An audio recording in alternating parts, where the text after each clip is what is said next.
그 귀를 만져 낫게 하시더라. 이런 제목으로 누가복음 강해를 이어가겠습니다. 겟세마네 동산에서 마지막으로 메시아의 사명을 감당하기 위해 간절히 기도하신 주님께서는 함께 동행한 제자들이 자고 있는 모습을 보시면서 시험에 들지 않게 일어나 기도하라 하고 당부를 하셨습니다. 같은 사건을 기록하고 있는 마태복음을 보면 잠자는 제자들을 3번이나 깨우시면서 당부하셨던 주님께서 이제 이렇게 말씀을 하시죠. 마태복음 26장 45절 46절에 이에 제자들에게 오사 이르시되 이제는 자고 쉬라. 보라 때가 가까웠으니 인자가 죄인의 손에 팔리우느니라. 일어나라 함께 가자. 보라 나를 파는 자가 가까이 왔느니라. 이어서 47절 48절에 보면 그분께서 아직 말씀하고 계실 때 보라 한 무리가 오되 12 제자 중 하나로 유다라 하는 자가 그들보다 앞서 와서 예수님께 입을 맞추려고 그분께 다가오더라. 그러나 예수님께서 그에게 이르시되 유다야 네가 입맞춤으로 사람의 아들을 배반하느냐 하시니 이렇게 기록이 되어 있습니다. 자, 그러니까 6월절 마지막 만찬의 자리에서 이탈한 유다는 그 길로 계획한 대로 예수를 팔아 넘기는 일을 실행을 하게 됩니다. 예수님께서 잠을 자던 제자들에게 하시는 말씀이 채 끝나기도 전에 이제 유다가 무리들을 이끌고 예수님을 잡으러 그 자리로 나오게 된 것이죠. 스승이 자주 기도하던 장소를 익히 알고 있었기 때문에 유다는 어렵지 않게 예수님을 체포하기 위해 그곳으로 무리를 데리고 온 것입니다.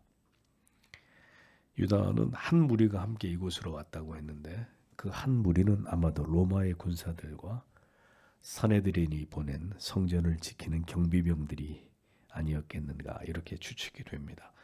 마태복음에 보면 그들이 검과 몽치를 가지고 왔다고 기록하고 있죠. 유다는 거침없이 자신이 입을 맞추는 이가 예수님을 미리 알려준 대로 그렇게 예수님을 보자마자 다가와서 입을 맞추려 하고 있었습니다. 그런 그를 향해서 주님은 유다야 네가 입맞춤으로 인자를 파느냐 이렇게 오늘 본문에 말씀을 하셨죠.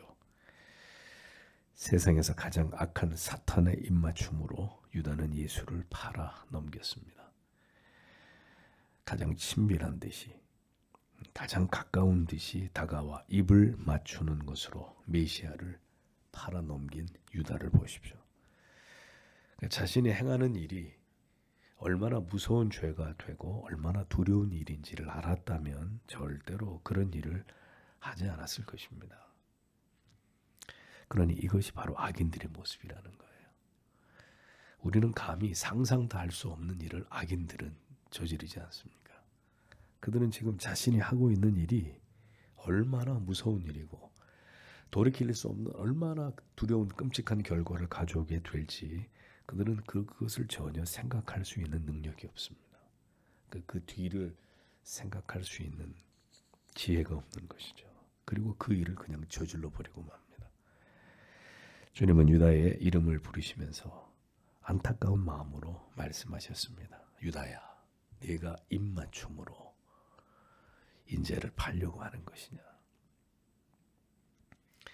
악인도 그 악한 일에 쓰임을 받기 위해서 존재하는 것이지만 주님께서는 메시아를 팔아 넘기는 유다에게 임하게 될 그 두려운 형벌을 영원히 고통당해야 될 그 형벌을 생각하시면서 단식하심으로 그의 제자 유다에게 마지막으로 말씀을 한 것입니다. 그러니까 하나님의 뜻이 이루어져야 되기 때문에 유다의 악함이 사용된 것이지만 이런 악한 일에 쓰임을 받는 일이 우리 그리스도인들에게는 절대로 일어나지 말아야 하겠죠. 주님께서는 요한복음 6장 70절에서 이렇게 말씀했습니다. 예수께서 대답하시되 내가 너희 12를 택하지 아니하였느냐. 그러나 너희 중에 한 사람은 마귀니라. 하나님께서는 12 제자 가운데 한 사람은 배신자가 될 것이라는 것을 이미 알고 계셨습니다. 입을 맞출 정도로 가까운 자들 중에서도 성도 여러분, 우리를 팔 자가 있을 수 있습니다. 사람을 너무 과도히 믿지 마세요. 이 일은 예수님에게도 일어난 일이지 않습니까?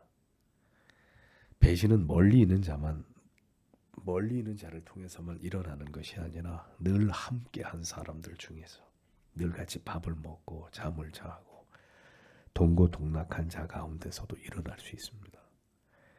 사기를 치는 사람들 보세요. 대부분은 면식범이라 그러잖아요. 우리가 잘 아는 사람이 우리한테 사기를 친단 말입니다. 부드러운 입맞춤으로 사랑과 존경과 신뢰를 가진 듯하지만 속으로는 나를 팔아넘기고자 하는 그 악한 일이 그렇게 시작될 수 있는 것입니다.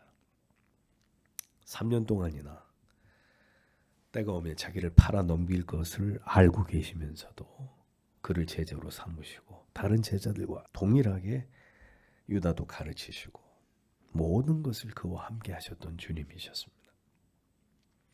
그러니까 그런 예수께로부터 그런 사랑과 자비와 긍휼을 경험해 놓고도 진리의 본체이신 하나님의 아들을 지척에다 두고 모셨던 자 가운데서도 결국 그를 배신할 자가 나왔다는 것은 여전히 지금도 교회 안에 신앙이라는 이름 안에 존재하나 때가 되면 유다의 후손이 될 사람들이 교회 안에도 있을 수 있다는 것을 우리에게 시사하는 것입니다. 유다는 다른 사람을 스승으로 두지 않았어요. 하나님의 아들을 자기의 스승으로 모셨습니다. 들을 수 있는 모든 귀한 말씀과 주님의 그 사랑을 듬뿍 받은 자였습니다. 그런 자가 예수를 팔아넘겼습니다. 우리에게 이런 일이 일어날 때 성도 여러분 당황하지 마세요. 여러분들이 믿었던 사람들에게 배신을 당하는 일을 겪게 될 때 그래 주님도 이 같은 일을 겪으셨지. 그것을 생각해야 합니다. 그런 일 또한 하나님의 뜻이 이루어지기 위해서라면 필요한 일이었구나. 우린 그렇게 여겨야 될 것입니다. 49절에서 50절을 보십시오. 그분 주위의 사람들이 뒤따를 일을 알고서 그분께 이르되 주여 우리가 칼로 치리까 하고는 그들 중에 한 사람이 대제사장의 종을 쳐 그의 오른쪽 귀를 베니 예수께서 응답하여 이르시되 너희는 이것까지도 허락하라 하시고 그의 귀에 손을 대사 그를 낫게 하시더라. 이렇게 기록이 되어 있습니다. 예수님의 제자들은 상황이 이렇게 급박하게 돌아가자 이제서야 주님께서 그들에게 하셨던 주님의 죽음에 대해서 생각하게 되었습니다. 그러나 이런 일이 일어나야 주님께서 십자가에 달려 마침내 죽임을 당하실 것이라는 사실에 대해서 그들은 수긍하지 않은 상태였습니다. 예수님이 말씀하셔서 그런 일이 있을 거야 라는 걸 알고 있었어도 그런 일 끝에 예수님이 십자가에 달려서 죽임을 당한다. 이것까지는 그들이 아직 받아들일 준비가 안 돼 있었다는 거죠. 그러하기에 베드로는 예수님께서 자기의 죽음을 예고하시자 주저넘게 이것을 만류하다가 주님께 호통을 맞게 되는 장면이 이제 이번 주에 여러분들이 듣게 될 말씀입니다. 제자들은 예수님을 보호하기 위해서 그들을 검으로 공격할 것에 대해서 주님의 허락을 묻습니다. 우리가 칼로 쳐버릴까요, 저들을? 이렇게 질문을 하죠. 그리고 예수님의 대답이 채 떨어지지도 않았는데 다음 순간 제자 중에 한 사람이 대제사장의 종의 오른쪽 귀를 칼로 쳐서 귀가 잘려나가게 되는 부상을 입히게 됩니다. 왜 그랬을까요? 예수님의 제자들은 매우 이 상황이 두려웠습니다. 그리고 걱정이 됐습니다. 그러나 그럴수록에 주님께서 자기들에게 이 일에 대해서 분명히 예고를 하셨다. 뭘 우리에게 예고하셨느냐? 이것을 생각하고 주님이 하신 말씀에 집중을 했어야 합니다. 그러나 우리 모두가 그러하듯이 이 급박한 상황에서 예수님의 제자들은 그렇게 지혜롭지 못했습니다. 오직 자기들의 스승을 보호해야 된다. 잡혀가도록 내버려 둘 수 없다. 우리가 칼을 가지고 있으니 저들과 싸워서라도 우리의 스승을 지켜내야 된다. 이런 생각으로 가득했을 것입니다. 그리고 그들의 그러한 마음은 폭력이라는 극단적인 선택을 하도록 만든 것이죠. 그래서 이 일이 일어난 직후를 기록하고 있는 마태복음에 주님이 하신 말씀이 자세히 소개되어 있죠. 마태복음 26장 52절에서 54절에 이 예수께서 이르시되 내 검을 도로 집에 꽂으라. 검을 가지는 자는 다 검으로 망하느니라.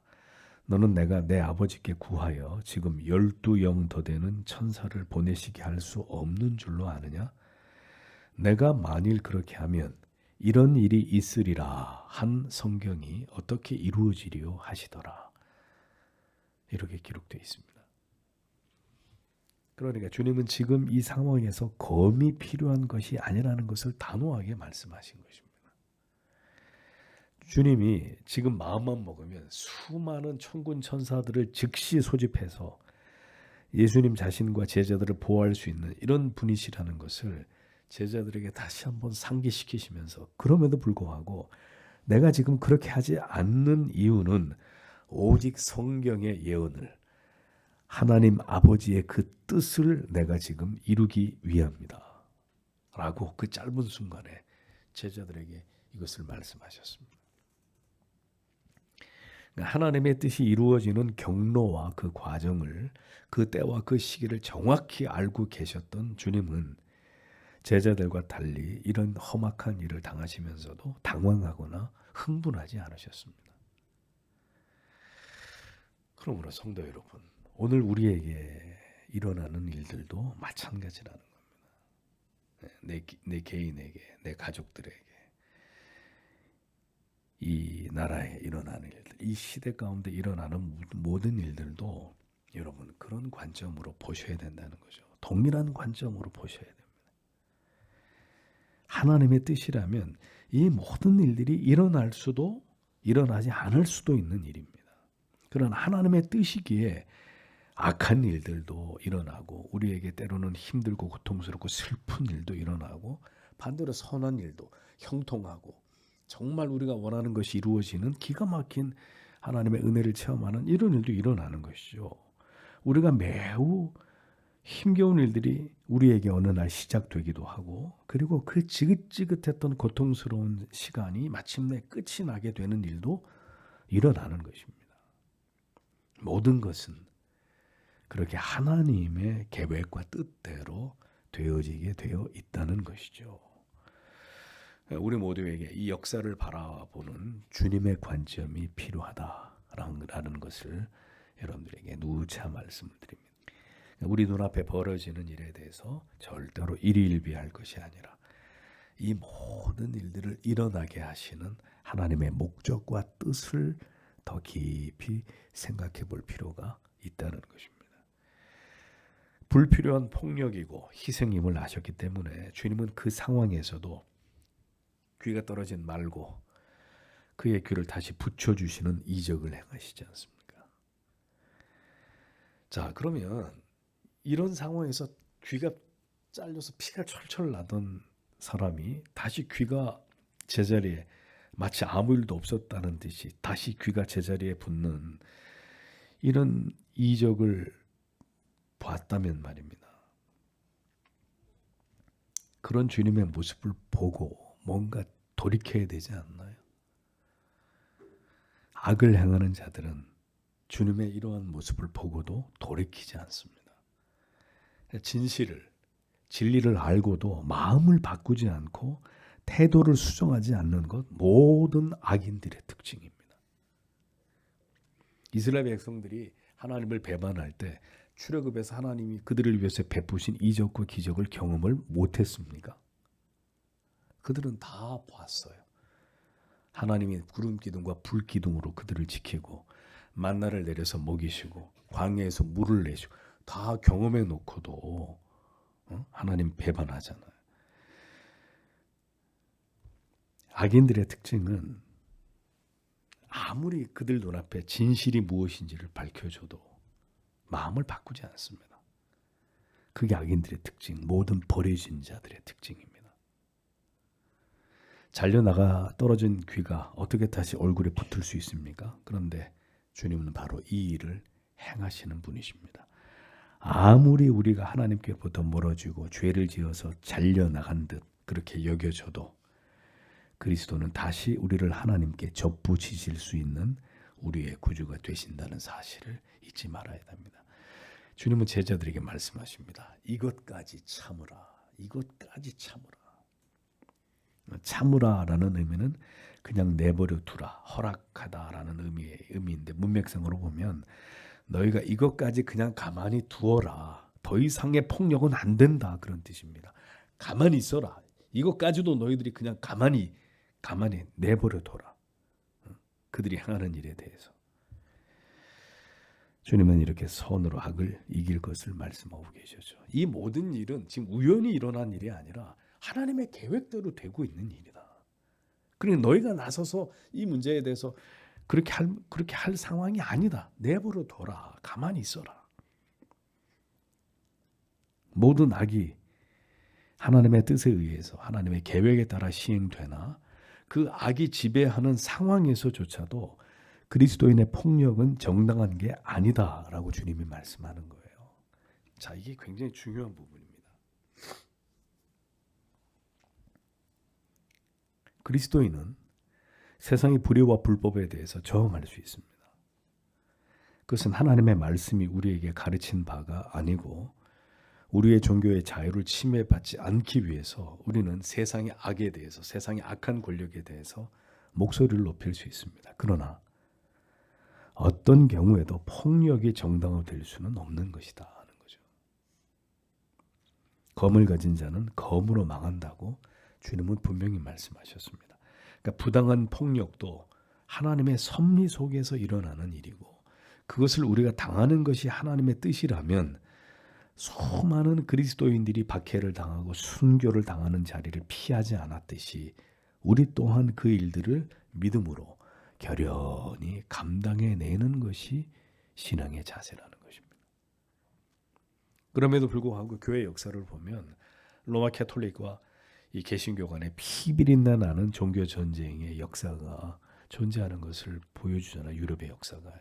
영국에서도 그랬고 프랑스에서도 그랬고 유럽의 곳곳에서 종교로 인해서 전쟁과 사륙이 자행되었던 역사들을 보여주고 있지 않습니까? 주님은 분명히 이것까지 참으라라고 말씀하셨습니다. 인간의 분노와 광기로 해결될 수 있는 일은 아무것도 없다는 거죠. 오직 모든 일이 하나님에 의해서 하나님의 뜻과 계획에 의해서 이루어지는 것임을 알 때에 우리는 예수 그리스도처럼 오직 모든 일들이 성경의 예언대로 오직 하나님의 뜻대로 되어지기를 기도하고 그리고 일어나는 모든 일들을 우리가 믿음으로 감당할 뿐이라는 사실을 기억해야 되는 것입니다. 그리스도인은 불의와 불법에 대해서 항거하는 자들입니다. 그러나 예수를 배신하기 위해 유다가 존재했고 그는 예수의 제자 중에 한 사람이었듯이 이런 일들까지 허용하신 하나님이시라면 우리의 시대 속에서도 이런 일들을 우리가 도저히 믿어지지 않고 너무나 실망스러운 악한 일들이 우리의 삶 속에서 환경 속에 일어나는 것에 대해서 하나님이 그렇게 하실 수 있다라고 생각해야 된다는 겁니다. 왜 이런 일이 일어납니까? 하나님 공의의 하나님이 살아계시는데 어떻게 이런 일이 일어날 수 있습니까? 그건 우리의 생각이에요. 우리의 주장이에요. 모든 것이 우리의 생각대로 우리의 상식대로 되어지는 것이 아니라 하나님의 뜻과 섭리대로 계획대로 되어질 뿐이라는 사실을 우리는 믿어야 합니다. 그런 관점으로 오늘도 나와 우리의 가정과 교회와 이 나라와 이 시대 가운데 일어나는 모든 일들을 바라볼 수 있는 믿음의 안목이 우리에게 지금 필요하다는 것입니다. 그리고 오늘도 우리는 하나님의 뜻이 이루어지기를 기도하고 이 모든 날들 속에서 우리는 믿음을 굳게 지키고 주님께 모든 것을 맡기고 오직 믿음으로 우리에게 찾아오는 어떤 날들이라 할지라도 그것이 눈부시게 찬란히 빛나는 날이든 칠흑같이 어두운 날이든 그 모든 날들을 믿음으로 우리는 감당하고자 하는 결기를 오늘도 기도의 자리에서 다지는 우리들이 되어야 한다는 것입니다. 그래서 살아도 주를 위하여 살고 죽어도 주를 위하여 죽을 수 있는 그 믿음, 오늘도 그 믿음으로 우리를 무장시켜 주시기를 우리는 하나님 앞에 기도해야 합니다. 세상에서 벌어지는 모든 일들은 다 하나님의 사람들에게 선을 이루고자 하시는 하나님의 뜻과 목적에 의해서 일어나는 일들입니다. 오늘도 하나님 앞에 간절히 기도하고 돌아가도록 하겠습니다.